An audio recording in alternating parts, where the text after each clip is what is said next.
Nick Timothy, welcome. Thank you very much for joining us. What was your feeling as you see Theresa May allow the possibility of an extension, openly engaging with that, and allowing Parliament to vote on ruling out no deal? Well, it felt to me like an acceptance of parliamentary reality because it was probably always the case that as we got closer to the wire, and if it looked like there was the possibility that the deal she'd agreed couldn't win a majority, then the House would take matters into its own hands. And we'd obviously seen the Nick Boles-Yvette Cooper plan in different forms already. So it felt to me like she had to accept the inevitable and therefore adopt it as a government position. But one of the things that really struck me this week was watching Brexiteers immediately respond with studied calmness and say, oh, well, it doesn't matter at the end of the extension, which will be quite short anyway, they said. We've still got the option of coming out with no deal, maybe even the likelihood of it. About 24 hours later, you were talking to Remainers who were saying, no, we'll find a way of stopping that. Actually, this is is the Brexiteers' worst nightmare. We will find a way of rolling it over. We will somehow connive to delay Brexit and maybe even stop it. Where are you on that? Well, I think this is one of the things that I found slightly strange about what the Leavers have been saying for a while now, because they've seemed very calm through this process that the law says Britain will be leaving the EU on the 29th of March, and that if the clock runs down, that is what the law says. There is nothing superior in the British Constitution to an Act of Parliament. It's also a matter of treaty law because Article 50 has been invoked. And so they thought that the clock would just run down and they might get what they want by default, really, and that would mean that Britain would leave without a deal. And through this process, when I've been talking to Brexiteers and they've been saying this, I've challenged them by saying, well, that might be true, but there is one body of people who can change the law, and that's obviously Parliament. And we know that there's an inbuilt majority for either Remain or a soft Brexit in Parliament. So there's every chance that while the Leavers think they'll get what they want by running down the clock, Parliament will try to take matters into its own hands and find a mechanism to delay, frustrate, or soften Brexit in some way. And I think that's now what we're beginning to see.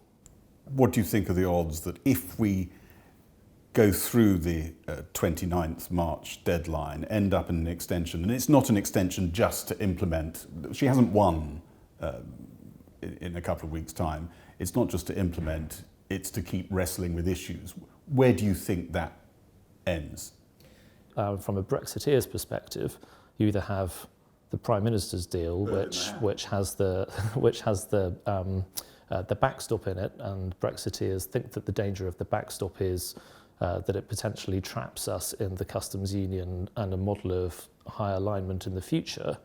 But there's still a possibility that might not be the case, depending on the second stage negotiations. But if you strike down the withdrawal agreement as negotiated, well, there's a majority of people in Parliament who support a softer Brexit and regret the referendum result. And it's quite probable, I think, in that period of delay, that a majority might be found in the Commons for something that softens Brexit even further and potentially changes the political declaration about the future relationship to recommend a customs union and a model of high alignment. Has Theresa May proved to be, at her hustings, she adopted Ken Clarke's phrase and said, Jean-Claude Juncker will find me a bloody difficult woman. Has she been that? Well, I think MPs probably think she has. You don't think she's been bloody difficult enough? I've said this before in some of the columns I've written, that it's certainly true that mistakes have been made along the way. Certainly the general election result changed the dynamics considerably, and obviously I was part of the team that worked on that election campaign, and so I take responsibility for my part in that. But then after the general election, I think the decision to agree the sequencing of the talks in the way that the government did at that early stage when the divorce payment was agreed in principle. The backstop was clearly a mistake to agree in December of 17. And I think on occasion we haven't really been robust when it comes to playing to some of Britain's advantages. And of course we should have been preparing for no deal much earlier than we were, and money should have been put into no deal planning much earlier than I think we were. And do you think some of that didn't happen because in her heart of hearts Theresa May doesn't really believe in the Brexit dream that you and many others do? She doesn't think it's going to make this country better off. She's a reluctant Brexiteer. I think we need to break that down. So firstly, some of it is to do with negotiating style. I think Theresa was always of the view that the best way to get something out of a negotiation, especially in Europe, is to consistently show goodwill and not descend into some of the name calling and game playing that sometimes takes place. You think that might have actually worked a bit better? I think her goodwill has sometimes been pocketed without Britain getting much in return. It is also partly down to what the individual players think Brexit means, and I've said before that I think Theresa's instincts have been that economically this is a risk to be managed. But politically there is an opportunity, and that main opportunity is to recover control of immigration. And if you look at it like that, then you see why the deal she's negotiated actually makes sense and is potentially, according to those objectives, something of a success. But from your perspective, a bit of a capitulation. But I think for those of us who see it in much broader sovereignty terms and also see that there are economic opportunities as well as undoubted risks to be managed, then it doesn't seem quite so successful. Can I ask you where our politics is going? Because you helped to write the 2017 manifesto, which had a very different sort of tone to it. Do you think there's been any progress in the, a year and a half since that general election, in the themes that were outlined there? That was a manifesto that more or less said, we've come to the end of the road with Thatcherism. Yeah, I do quite strongly think that is necessary in terms of the challenges the country faces right now. I don't think you can rebalance the economy either in terms of the regions or the sectors that are our strengths without the government probably taking a more strategic role in the economy through things like industrial strategy. While I think the agenda is in some ways very different to the Thatcher governments, there are still some parallels, because of course there will be parallels, because it is still all consistent with the overall body of conservative thought. But the mythology that lives on, and indeed drove a lot of the Brexiteers to want Brexit, is about love of free markets, passion for free markets, Britain turning into Singapore and the Atlantic and all the rest of it. That seems at odds with what you're talking about. Well, I certainly don't support the idea of Britain becoming a Singapore in the Atlantic. Perfectly aware that a lot of the people who are passionate about Brexit do. I'm sure some people might talk about Singapore, but this isn't a repudiation of free markets. Free markets are definitely fundamental to growth and prosperity, and also rightly, I think, individuals and families' freedom. People can make choices now that affect them and their families in a way that simply weren't possible before the reforms of the 1980s. Open markets, free markets are hugely important to the prosperity of this country. But that doesn't always mean that pure, untrammeled free markets are always right. When we think about things like public services, and for example, the National Health Service. The National Health Service was not founded with the principle of individual liberty at its heart. It was founded with principles like solidarity and equality in mind. And so we've chosen to provide our healthcare in this country through a nationalised system in the form of the NHS rather than through the market. I think Conservatives, while free markets are really important to Conservatives, there are lots of other values that are important to Conservatives that we need to bear in mind, and we need to inform our policies and also to convey to the public we care about more than markets and freedom.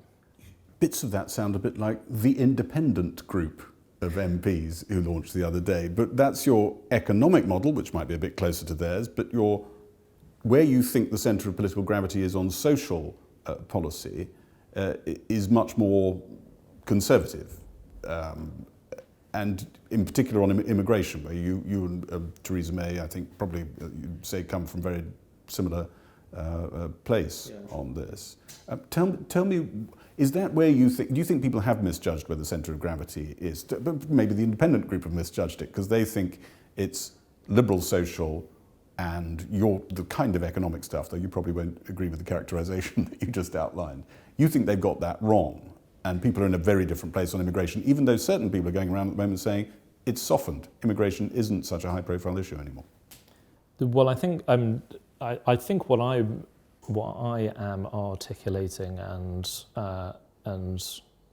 arguing for is pretty different to what the independent group stand for, and the use of the term centre has always been a bit of a bugbear of mine, because the centre basically means three different things, and it suits some people to elide all three meanings, but they mean three different things. They mean political liberalism, so they mean a small state, balanced budgets, lower spending, personal freedom, perhaps supranational government, and so on. They also say it stands for political moderation as defined by some midpoint between the right and the left, which is a pretty strange way of judging what political moderation is if you think about the way the left has become quite a lot further to the left than it was. But then they also tend to define the centre as meaning where the mainstream of public opinion is. And that's manifestly not the case, because political liberalism tends to be slightly to the right on the economy and slightly to the left on cultural questions, when in fact I think the mainstream of public opinion is more likely to be precisely the reverse, where the mainstream public view, I think, is that there should be a role for the government in the economy, that services should be well funded, but things like immigration should be controlled, and democracy belongs at home, that supranationalism isn't very appealing. The future belongs to the party you think that lands itself somewhere on that strip, but it doesn't feel like it's necessarily the party you're a member of. Well, I think the danger actually is for Britain overall is when we're talking about realignments in the party system, and it obviously feels like there's some movement at the moment. If the dividing line ends up being a largely cultural one, closed as it's sometimes called. By people who obviously have a particular set of beliefs, they use open closed. If the dividing line becomes a cultural one, then I think that becomes really damaging, because you basically have one set of people who say we want to burn down modernity, and another set of people who say we want to burn down tradition, and everything ends up being burned down.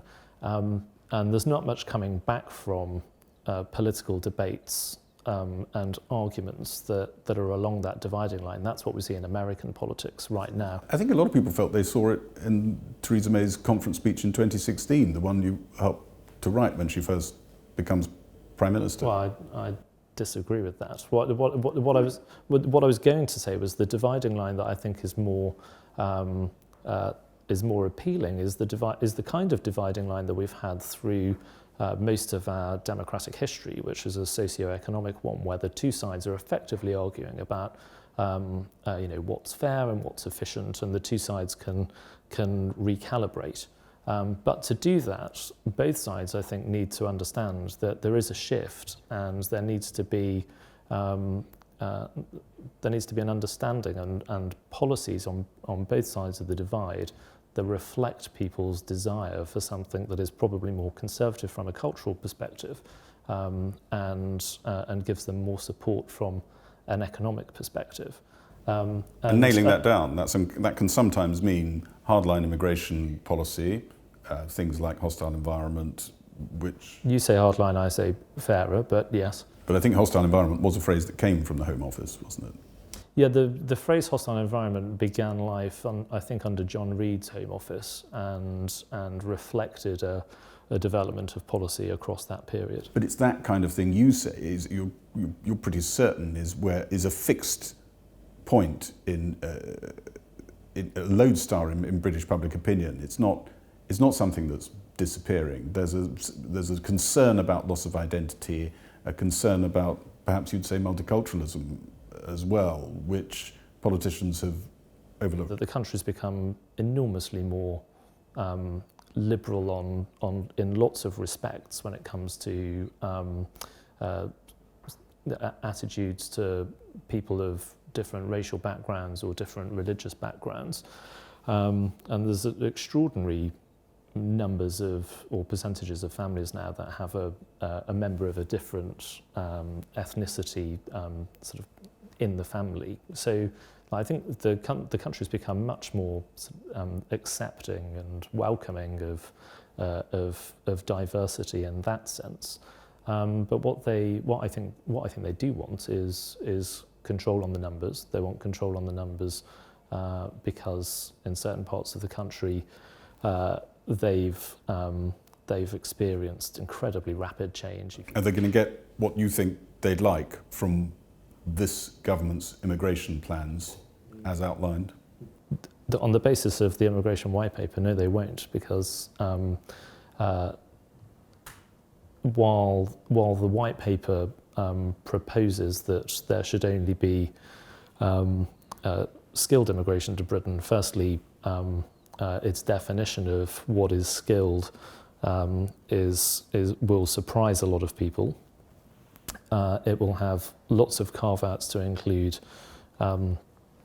unskilled migrants, and there will be no ways of controlling the numbers overall if people meet the criteria, and as I say, the criteria are pretty generously defined. So I think even if we leave the EU with free movement ended, if the government ends up implementing the policies that are in the immigration white paper, it's quite likely that immigration will end up increasing.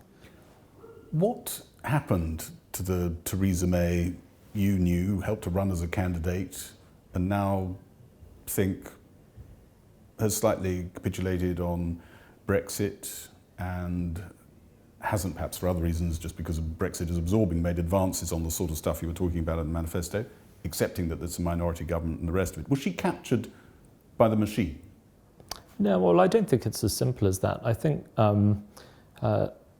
and Brexit is all-encompassing, to be perfectly honest. It's definitely affected the capacity of Whitehall. It's certainly affected the politics of Parliament itself. It's pretty difficult to get other things done. In fairness, clearly the election result, I think, affected Theresa's authority in the party and in the cabinet, and probably her own self-confidence. That's an interesting point. She might have been a different, more assertive leader. It dented her own estimation of herself, you think, that moment? Very bruising. Well, I wouldn't use the phrase estimation of herself. What I mean is, I think that it probably affected the way in which she thought that she could get things done, and for fairly obvious reasons, because it did change the dynamics inside the party and Parliament. So one of the things that people nags away at people is, what would she have done, Theresa May, if she'd got a big majority? Because I talk to people in the ERG who say she would have crushed us, sidelined us. She wanted a big majority in order to be able to overrule them and bring about more easily a soft Brexit. And talk to people on the other side, and they might say the opposite. What's the truth? You know her better than most people. Well, on Brexit, my view was that on the basis of the plans that we'd discussed over and over and worked on, and she'd articulated in the Lancaster House speech and the Article 50 letter itself, we were heading for a relationship that was based on, yes, I think the language was a deep and special partnership, but that would encompass security cooperation on one hand, but a free trade agreement on the other. Closer to the Canada and the free model. trade agreement would be more ambitious than any free trade agreement than any between the EU and any other country.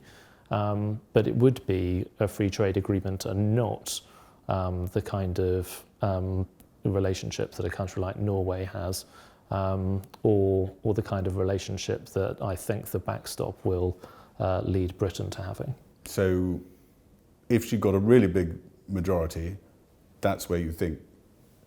That's certainly where I expected things to go. Do you now revise that? Have you thought actually you might have been wrong all the time and she was always, as a reluctant Brexiteer, going to go somewhere else and was just mouthing some of the rhetoric? No, I think that relationship would still have ended up involving some forms of agreement on regulatory cooperation with the EU, and in some areas possibly alignment. So there are some ways in which that kind of relationship might still have upset some of the more purist Brexiteers, but I'm absolutely confident that was the direction of policy when I was working for her. And what pushed it away? Cabinet ministers breathing down her neck, your old friend Philip Hammond, others?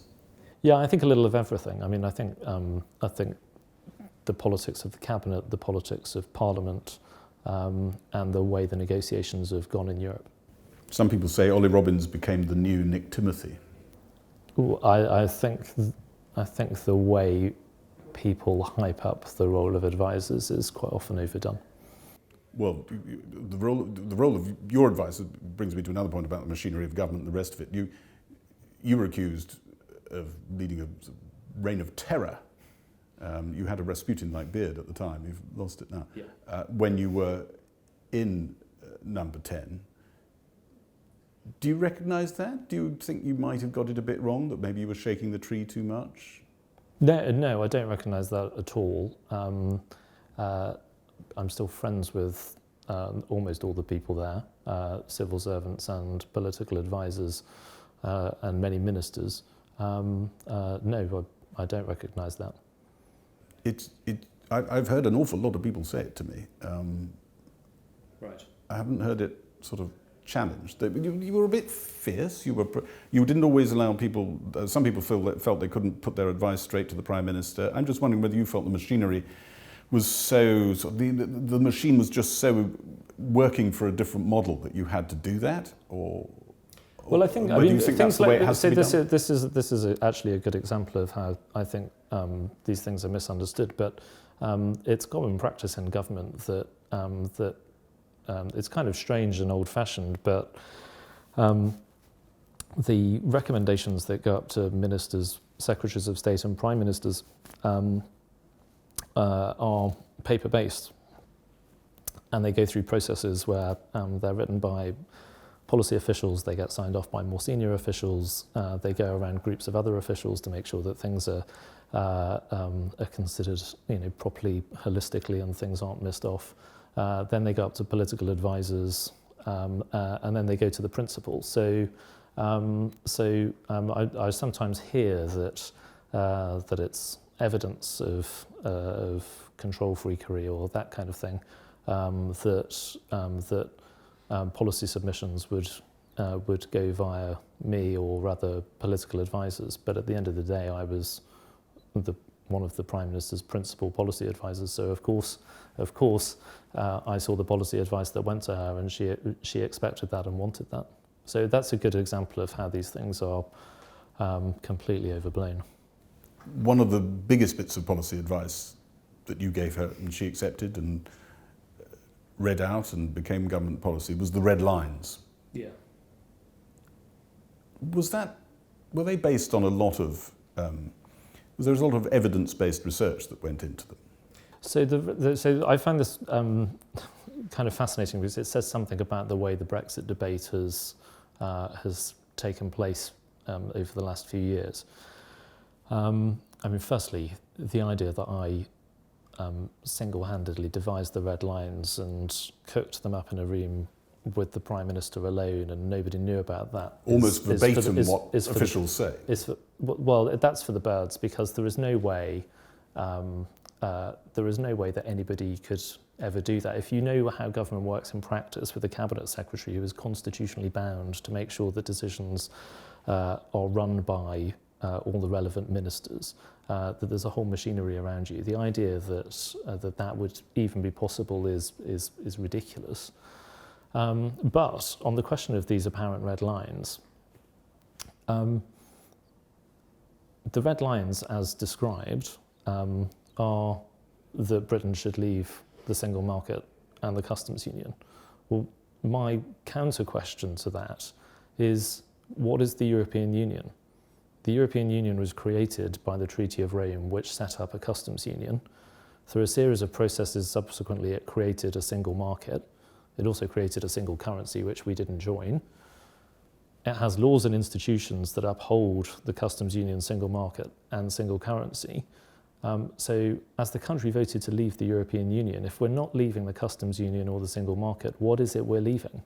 It wasn't, some people would say, absolutely delineated, clear from the referendum what it was that people wanted to move on to, even if they did want to leave. Well, I think it was pretty clear from from both sides that leaving the European Union would mean leaving the single market and the customs union. Both sides made that absolutely apparent throughout. Do you have regrets, looking back? We haven't really touched on the moment of the snap election itself. A massive call. Lots of people thought it was the right call. How do you look back on it? Well, I mean, of course I do look back at it. I think the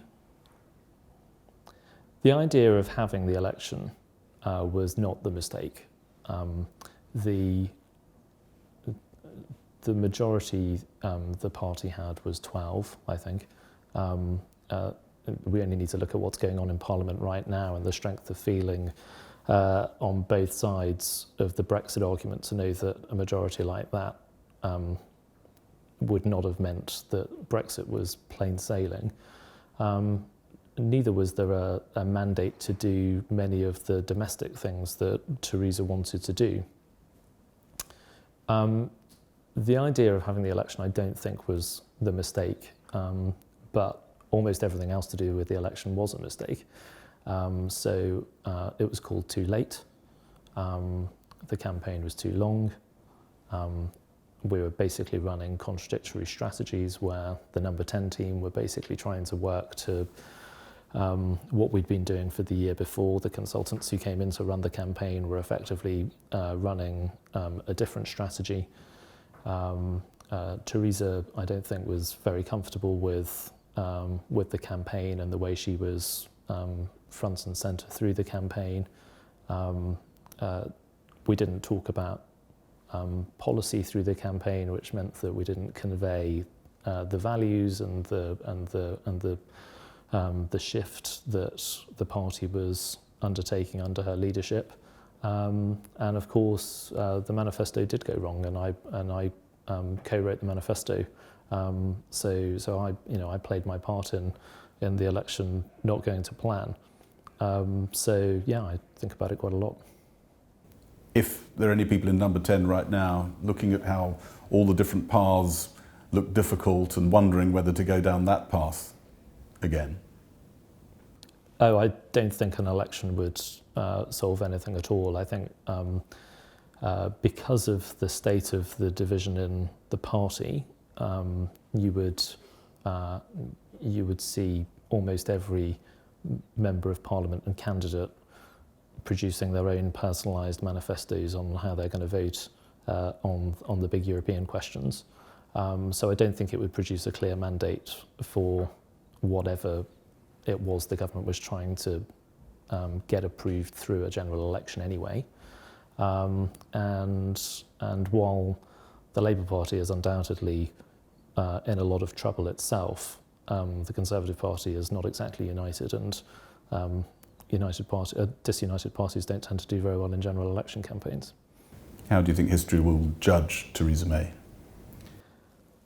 I think they will. I think the point is that Parliament voted to give the public a say on Europe, and the people gave their answer, and it wasn't the answer that the overwhelming majority of parliamentarians wanted, approved of, or believed could realistically be delivered in a good way. And what we're seeing is this fundamental clash between direct democracy and representative democracy, and she's trying her best to lead the government and the country and the party through what is undoubtedly a really tumultuous and difficult time. And I think history will probably reflect some of the bigger, more structural difficulties that she's having to grapple with than sometimes the newspapers and TV reporters give her credit for. Not one of the greats then, but someone who battled difficult times. Well, these are undoubtedly difficult times. Nick Timothy, thank you very much indeed for sharing your thoughts. Thank you.